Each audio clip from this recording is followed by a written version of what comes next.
They had planned to start a phone repair business together, but just days before the plan launched, Treasure took the money and ran off. He told himself, "I'll return it later. I just need to sort myself out first." In the vision, he saw Emmanuel years later, struggling, betrayed, bitter. He also saw another version, where Treasure stayed, worked collectively with Emmanuel.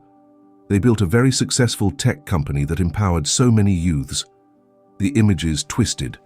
Treasure found himself back on the bus, sweating. The conductor walked past, voice deep and calm. The fruit of betrayal carries no seed. It dies in the mouth. Treasure felt shame clawing at his chest. He looked around the bus again.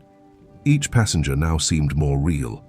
He saw one of them, his face but with a tribal mark, a version of him that had stayed in the village and learned the ways of the ancestors. Another version looked like a pastor. Another was in a prison jumpsuit. Treasure stood up, shaking. "What is this? Who are these people?" The conductor turned. His eyes glowed slightly. "They are all you. The choices you made, the choices you avoided, and the choices you feared." Treasure stumbled backward. "Why am I here?" "To see yourself, to see what you can still become." He closed his eyes again. This time he was outside a hospital. A girl stood crying. It was Amaka, his university girlfriend. "I'm keeping the baby," she said in the vision. "I don't care if you're ready. I'll do it all alone." He watched his younger self scoff. "You're on your own." In the vision, he followed Amaka. She worked as a cleaner, raising the child alone. The boy looked just like him.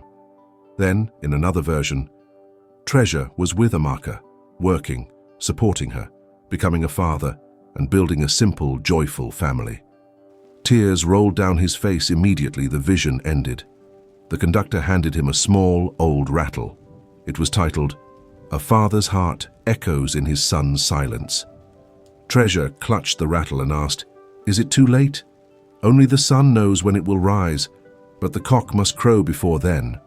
The bus passed through what looked like Lumora's downtown, but in another time. Drummers beat rhythms only spirits could understand.